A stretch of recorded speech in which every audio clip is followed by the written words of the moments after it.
मेरा नाम चांदनी है। घर में मम्मी से मिलने उनकी सहेली आई तो घर के रिवाज के अनुसार मेरी बड़ी बहन अनीता दी किचन में जल्दी से चाय बनाने के लिए चली गई और दूसरे चूल्हे पर पकौड़ी बनाने लगी। इतनी देर में मेरी दूसरी बहन और नाश्ता तैयार करने लगी। एक ट्रे में सारे बर्तन, नमकीन, बिस्किट वगैरह सेट कर चुकी थी और अगले 15 मिनट बाद अनीता दी सजी सजाई ट्रे को लेकर मम्मी के रूम की तरफ जाने लगी थी। तभी रास्ते में उनका पैर अटक गया और वह ट्रे और वह दोनों गिर गए। अचानक से शोर सुनकर जब मम्मी बाहर निकली तो दीदी को देखकर उनके चेहरे के भाव बदल गए। दीदी डरी सहमी सी मम्मी को देखने लगी। मम्मी के एक इशारे पर दूसरी बहन आगे आई और दीदी को उठाकर ले गई और उन्हें कमरे में बंद करके बाहर से कुंडी लगा दी और फिर जल्दी जल्दी सब कुछ समेटने लगी। यह सब देखकर वह जो सहेली मम्मी से मिलने आई थी वह जाने लगी और बोली, सुमन कोई बात नहीं, बच्ची को कुछ मत कहना, वैसे ही मैं जाने ही वाली थी। लेकिन मम्मी के चेहरे पर कोई नरमी दिखाई नहीं दे रही थी। उनके चेहरे से साफ पता चल रहा था कि वह बहुत ज़्यादा गुस्से में है। मम्मी बोली कि नहीं चंचल, इन बच्चियों को समझना चाहिए कि उनकी नादानियाँ क्या जाहिर करती हैं कि उनकी परवरिश सुमन ने की है। नहीं, बिल्कुल नहीं, मैं उनकी हर गलती बचपन से माफ़ करती आई हूँ, मगर अब बहुत हो गया। मम्मी के शब्दों में किसी किस्म की कोई ढील नहीं थी। चंचल जो कि मम्मी की दोस्त थी वह भी ठंडी सांस भरकर वहाँ से चली गई, क्योंकि सब जानते थे कि जब मम्मी कोई एक बात कह दे या किसी भी चीज़ के बारे में सोच ले तो कोई उन्हें वापस पीछे हटाने की हिम्मत नहीं रखता। उसके बाद रात को जो कुछ हुआ वह सब हम सब बहनों को दहला देने के लिए काफ़ी था। मम्मी ने जालिमों की तरह दीदी को रात में बाहर निकाला और फिर डांट लगाकर वापस दोबारा उसी कमरे में बंद कर दिया। उस वक्त दीदी की उम्र 21 साल की थी और मम्मी का ऐसा जालिम व्यवहार हमने पहली बार देखा था और उनका यह व्यवहार हम सबको रोने पर मजबूर कर गया। रात को दीदी को कमरे में बंद करने के बाद हम सबको छत पर भेज दिया कि कोई भी लड़की नीचे नहीं आएगी। अगर किसी ने अपनी बहन को देखने या बचाने की कोशिश की तो उसके साथ भी यही होगा। हम सब बहनें रात भर जागते रहे थे क्योंकि ऐसा पहली बार हुआ था। मम्मी ने हमें हर काम सिखाया था, लेकिन पहले कभी गलती करे तो समझाकर छोड़ देती थी, लेकिन कमरे में पूरी रात के लिए बंद करना बहुत खतरनाक था। हम 4 बहनें थे और मैं सबसे छोटी थी। 2 बहनें जुड़वा थी और मेरी उम्र 13 साल की थी। रात को रोते रोते पता नहीं हमारी आँख कब लग गई। मैं सुबह उठी तो बाकी सारी बहनें अभी सो रही थी। मैं जानती थी कि अगर मम्मी ने हमें इतनी देर तक सोते देख लिया तो फिर डांट पड़ेगी, इसलिए सबको जल्दी से उठाया और कहा मम्मी आ रही है, जिस पर सब बहनें फुर्ती दिखाते हुए अपने अपने काम करने लगी। कोई सफाई करने लगी तो कोई बर्तन धोने में लग गई। क्योंकि मैं सबसे छोटी थी इसलिए मेरे जिम्मे कोई काम नहीं था।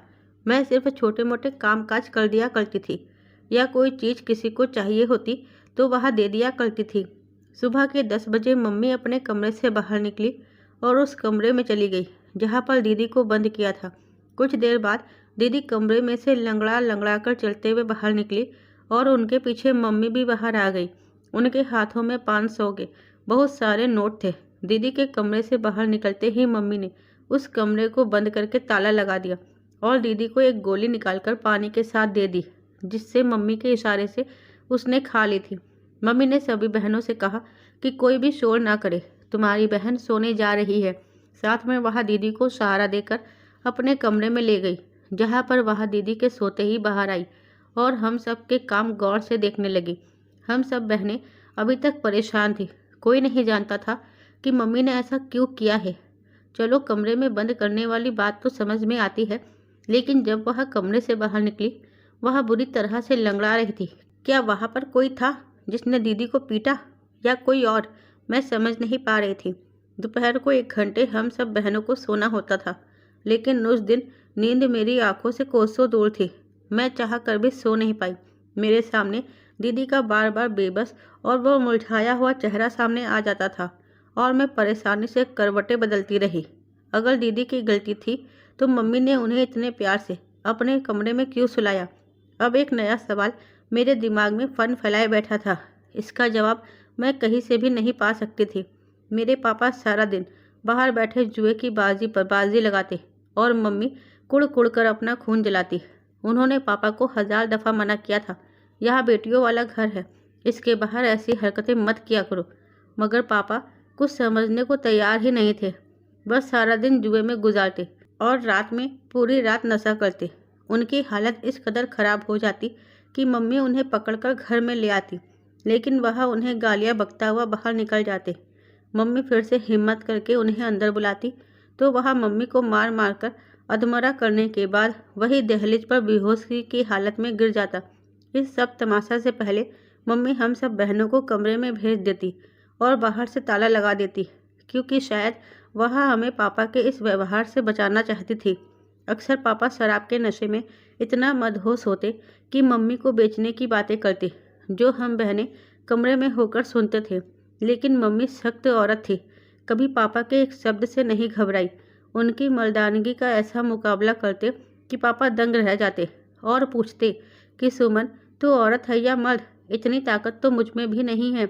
लेकिन मम्मी कभी इस बात पर न शर्माई न लजाई, बल्कि उल्टा गुस्से से कहती, देख मोहन, मेरे पास 1 रुपया भी नहीं है जो मैं तुझे जैसे नशेड़ी के हाथ पर रखूं। मैंने जैसे तैसे करके यह घर बनाया और मैं तुझे इस घर में रख रही हूँ। तू मेरा एहसान मान, यही बहुत है। अगर तूने कोई तोड़फोड़ की तो तुझे यहाँ से बाहर निकाल दूंगी। हमारा घर कोई कोठी नहीं था, बस इसमें मार्बल का काम हुआ था और एक अच्छा सा ड्राइंग रूम था। मम्मी के लिए यह कोठी से कम नहीं था, यही कोठी के बराबर था। मम्मी की ऐसे बातें सुनकर पापा फिर मिनमिनाने लगते, देख सोनम, थोड़े से तो पैसे दे दे। मुझे तो चाहती है कि तेरा पति जुआ खेलने बैठे तो 1 रुपया भी उसकी जेब से ना निकले। लेकिन मम्मी की ना कभी भी हाँ में नहीं बदली थी। फिर रात के नशे में जब पापा मम्मी को कट लगाते, अलमारी में पड़े सारे पैसे पापा को दे देती थी। लेकिन अगले दिन मम्मी के पास ढेरों पैसे होते थे। हम सब बहनें हैरान तो होती कि पापा भी नहीं कमाते और मम्मी भी कोई काम नहीं करती, लेकिन फिर इतने पैसे कहाँ से आ जाते हैं। मगर यह बात मम्मी से पूछने की किसी में भी हिम्मत नहीं थी। हम सब मम्मी से बहुत ज़्यादा डरते थे और यह खौफ 2 गुना हो जाता जब पापा हमारे सामने आ जाते। एक तो वह हर वक्त नशे में रहते और दूसरा मम्मी भी बहुत ज़्यादा बुरा मानती थी कि तुम्हारे पापा के सामने तुम में से कोई नहीं आएगा। तुम अपने पापा के सामने कम से कम आने की कोशिश करो और जब वह नशे में हो तो बिल्कुल ही दरवाज़ा बंद करके बैठ जाओ। हम सबको मम्मी की बात हर हाल में माननी होती। मम्मी ने हम सबको छत पर सुलाकर जिस कमरे में दीदी को बंद किया था, उस कमरे में ताला लगा देती और खुद बाहर बैठी रहती। हम सब बहनों ने 1-2 बार दीदी से पूछने की कोशिश की थी कि तुम्हारी टांग को क्या हुआ था, तुम क्यों लंगड़ा रही थी, जिस पर वह चुप करके सर झुकाकर बैठ गई और कुछ नहीं बोली। दीदी की खामोशी पर सारी बहनों ने उनसे पूछना ही बंद कर दिया। लेकिन मेरे अंदर बहुत सी बातें चल रही थी।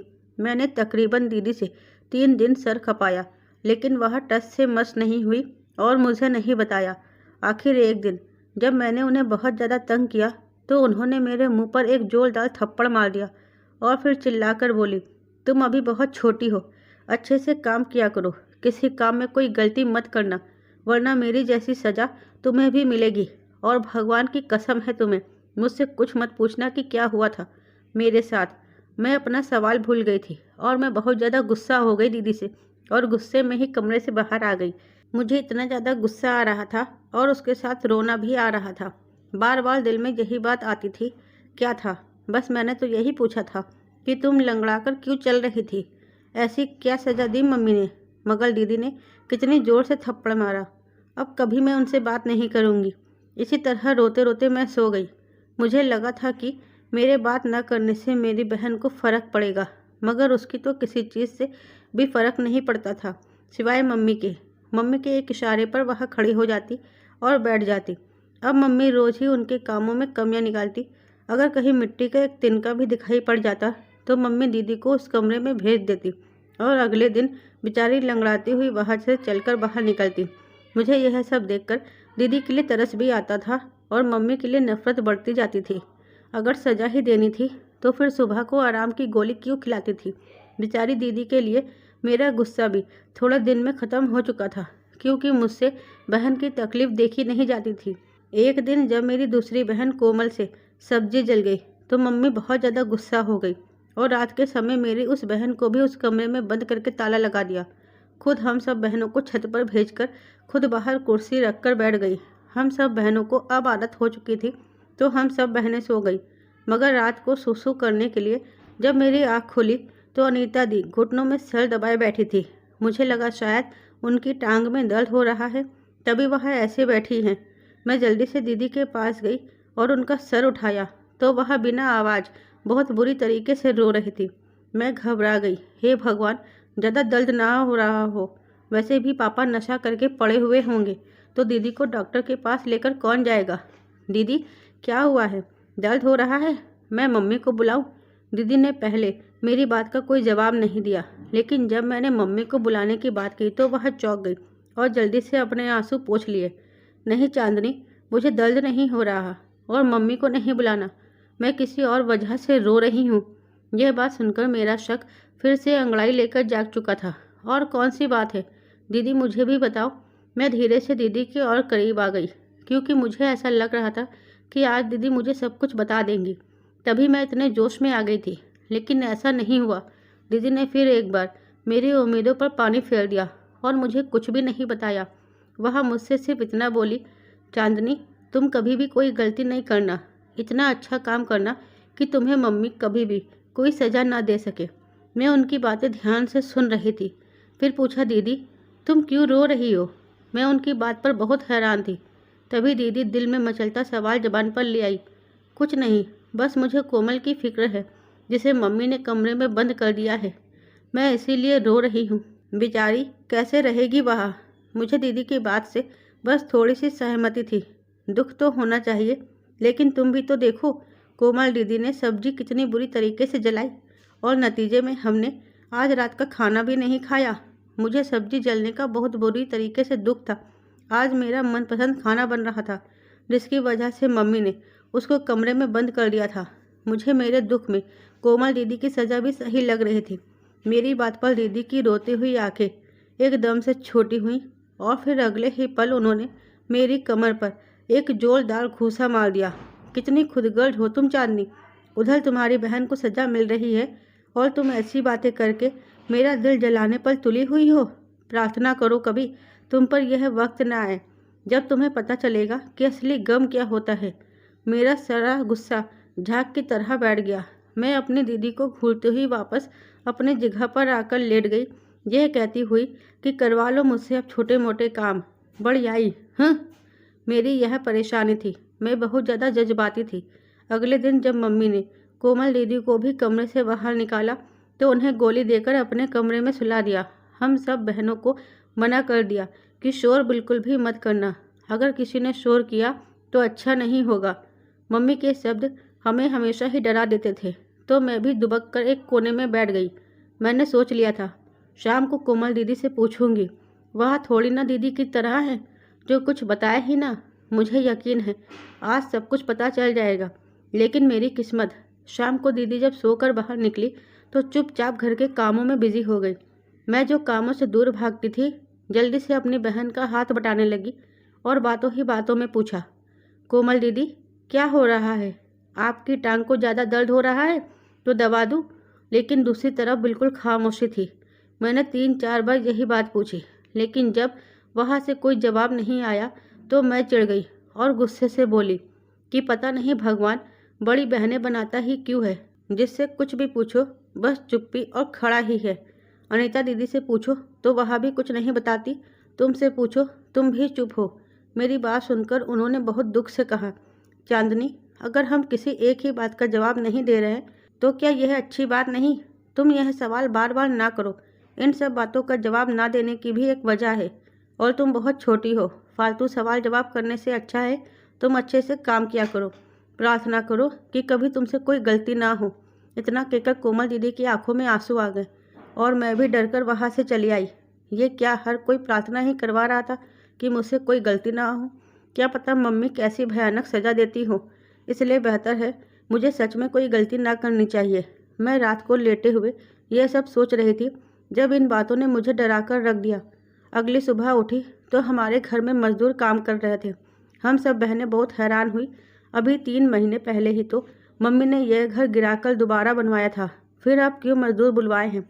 मैंने मम्मी से पूछा तो उन्होंने मुझे गुस्से वाली निगाहों से घूरा और सख्त लहजे में बोली, अंदर जाओ। मैं मम्मी से सहम कर कमरे में चली गई। हमारे घर में कोई अनजान मर्द आता था तो हमारी मम्मी ने सख्ती से मना किया था, उसके सामने किसी को भी नहीं आना है, सब लड़कियां अंदर रहेगी। लेकिन मैं खुद को सबसे छोटी समझती थी, इस बात का फ़ायदा भी उठा लेती थी। बाकियों के मुकाबले मम्मी मुझसे ज़रा नरमी से बात करती थी, लेकिन इतनी भी नहीं कि मैं सर पर ही चढ़ जाऊं।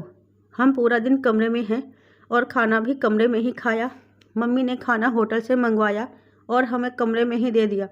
मैं अंदर एक ही कमरे में बैठकर थक चुकी थी, लेकिन हम सब इस बात से अनजान थे कि आखिर वह क्या बनवा रही है, ऐसी क्या खास है। लेकिन यह राज भी रात को खुला, वह भी पूरा नहीं, बस आधा अधूरा। रात को मजदूरों के जाने के बाद जब हम बाहर आए तो एक कमरे में सरिया बंधे हुए थे। जिस कमरे में मम्मी बहनों को बंद करती है वह अजीब सा पड़ा हुआ था और उसे काफ़ी बड़ा भी कर दिया गया था, क्योंकि उसे पिछली गली तक लंबा किया गया था। मैंने एक दफ़ा फिर हिम्मत की, क्योंकि मुझे यह बात पच नहीं रही थी। जब तक मैं जान नहीं लेती मुझे सुकून नहीं मिलना था। मम्मी अब तो बता दो, क्या बनवा रही हो? जिस पर वह बोली, तुझे मैंने मना किया था ना, तू क्यों आई है मजदूरों के सामने? आज के बाद कोई गलती की ना तो टांगे तोड़ दूंगी।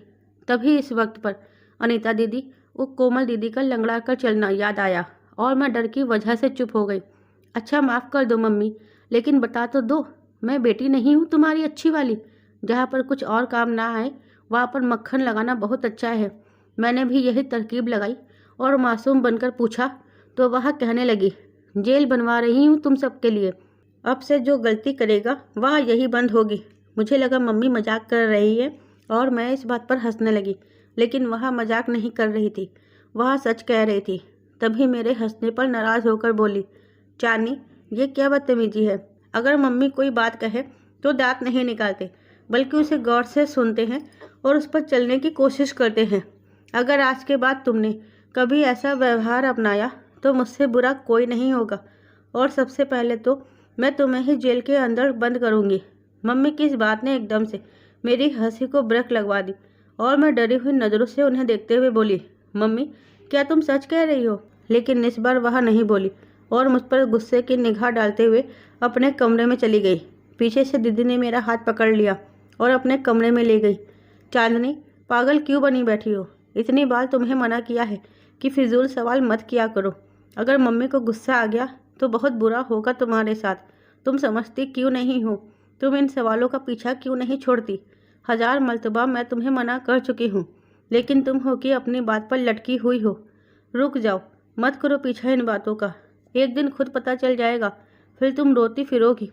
दीदी बहुत ज़्यादा रो रही थी और मुझे खुद पर गुस्सा आया।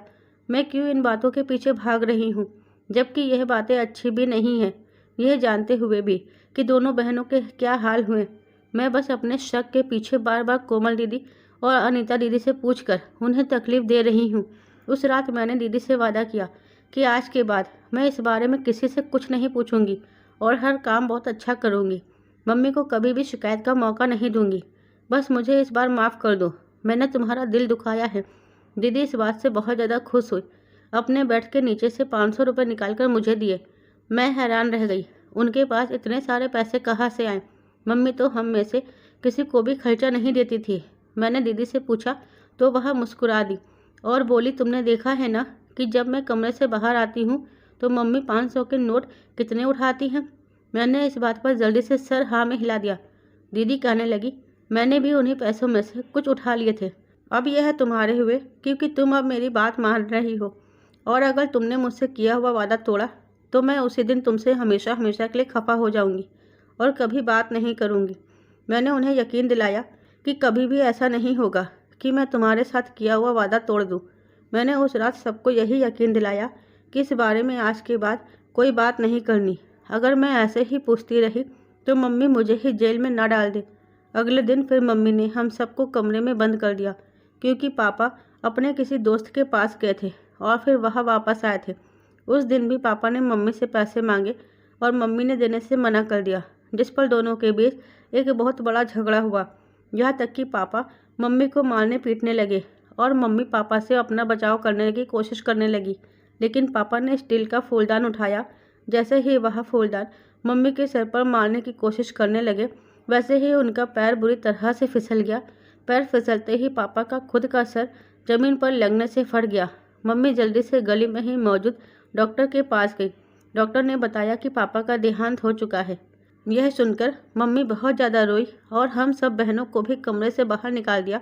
रोते हुए कह रही थी, जिस आदमी से मैंने तुम्हें छुपाने की कोशिश की, आज वह दुनिया में नहीं रहा। अब कोई ज़रूरत नहीं तुम लोगों को छुपने की। बाहर आओ, आकर देखो अपने पापा को। मैंने उस दिन मम्मी को पहली बार रोते हुए देखा था, वरना वह तो परेशानी में भी अपने माथे पर एक शिकंज पड़ने नहीं देती थी। हम सब बहनें हमेशा पापा से दूर रहे, लेकिन मुझे अभी बहुत ज़्यादा रोना आ रहा था। आखिर जो भी थे, जैसे भी थे, हमारे पापा थे। पापा के देहांत के चौथे दिन ही मम्मी की हालत ठीक हो गई और घर में जो जेल बनने का काम अधूरा रह गया था, मजदूर उस काम को पूरा करने के लिए वापस आ गए। देखते ही देखते 5 दिनों के अंदर जेल तैयार हो चुकी थी। मम्मी अब बहुत ज़्यादा खुश लग रही थी। रोज़ ही सब बहनों का करा हुआ काम देखती और अगर ज़रा सा भी काम खराब होता तो उसे जेल में डाल दिया करती थी और फिर अगले दिन जेल से निकालती तो बहन को गोली खिलाकर सुला देती और खुद 500 के नोट उठा लिया करती। इसी तरह से 6 साल बीत गए और सब बहनें मम्मी से सज़ा पा चुकी थी, सिवाय मेरे, क्योंकि मैं कभी भी कोई काम नहीं करती थी और ना ही मेरी बहन मुझे करने देती थी। अगर मैं किसी काम को हाथ लगा देती तो वह रोक देती या वह काम छीनकर खुद करने लगती। मुझे बहुत अजीब लगता। क्या हमेशा ही यह सब मुझे छोटी बच्ची समझते रहेंगे? मैं अब 19 साल की हो चुकी हूँ। कम से कम अब तो कोई काम करने दे। लेकिन उन सब का यही जवाब होता, अगर तुमसे कोई गलती हो गई तो मम्मी तुम्हें भी वह सज़ा देंगी। मेरा दिल बहुत मचलता था कि उनसे पूछूं कि आखिर ऐसी कौन सी सज़ा है जिससे तुम सब इस कदर डरती हो। मगर दीदी से किया हुआ वादा भी बहुत अच्छी तरह से याद था। मैं उसे भी तो नहीं तोड़ सकती थी और अब सिर्फ एक ही हल है, मैं कुछ गलत काम करूं और मम्मी मुझे सज़ा के तौर पर जेल में बंद कर सके। बहनों का व्यवहार अजीब ही था। कोई भी मुझे काम को हाथ लगाने नहीं देती थी। मेरा शक भी 7वें आसमान पर पहुंच गया। एक दिन मैंने खाना खाया, जल्दी से कांच के गिलास में पानी पीकर गिलास को हाथ मारा, जिसके नतीजे में अगले ही पल गिलास टूट गया। मम्मी गुस्से से मेरी तरफ आई, लेकिन अगले ही पल उनके चेहरे पर अजीब सी मुस्कुराहट थी। उन्होंने मुझे जेल में बंद करने को कहा और बोला, अच्छी तरह से खा पी लो, बाद में पूरी रात कुछ भी नहीं मिलेगा।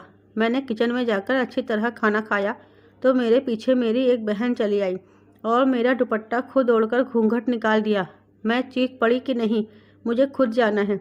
जिस पर वह बोली, अच्छा मुझे जाने दो, तुम ऐसा करो उधर पर्दे के पीछे छुप जाना तो तुम्हें सब पता चल जाएगा। मम्मी ने जैसे ही बहन को जेल में डाला, चालाकी से मैं भी अंदर घुस गई और पर्दे के पीछे छिप गई। जेल बंद होने के बाद मेरी जान निकल गई। वहाँ की दीवार एक तरफ को खुलने लगी। सामने ही एक खूबसूरत कमरा था जिस पर ज़मीन पर कालीन बिछा था और इधर उधर तकियों के साथ अलग अलग मर्द बैठे थे। थोड़ी देर बाद एक लड़की मेरी बहन को दूसरे पर्दे के पीछे लेकर गई। जब बहन वापस आई तो बहुत ज़्यादा सुंदर लग रही थी, किसी दुल्हन की तरह। फिर गाना बजने लगा और मेरी बहन उस गाने पर नाचने लगी। वह पूरी रात नाचती रही और मैं रोते हुए अपनी बहन को अपने हिस्से की सज़ा काटते हुए देखती रही। फिर आखिर जब सुबह हुई तो आदमी एक एक करके वहाँ से जाने लगे, लेकिन जाने से पहले सब अपने हिसाब के मुताबिक हज़ारों के नोट रख कर जा रहे थे। मेरी बहन नाच नाच कर इस कदर थक गई, जब मम्मी ने जेल का दरवाज़ा खोला तो उससे चला ही नहीं जा रहा था। वह लंगड़ाते हुए बाहर निकली। मैं भी चुपके से उनके पीछे बाहर निकली। मैं बहुत जुनूनी लड़की थी। मेरी सब बहनों ने यह जुल्म तो बर्दाश्त कर लिया था, लेकिन मेरे लिए आंखों देखा निगलना किसी भी सूरत में मुमकिन नहीं था। मैंने सोच लिया था कि आज की रात मम्मी के किए की सज़ा उनको ज़रूर दूंगी। आज फिर मैंने गलती की।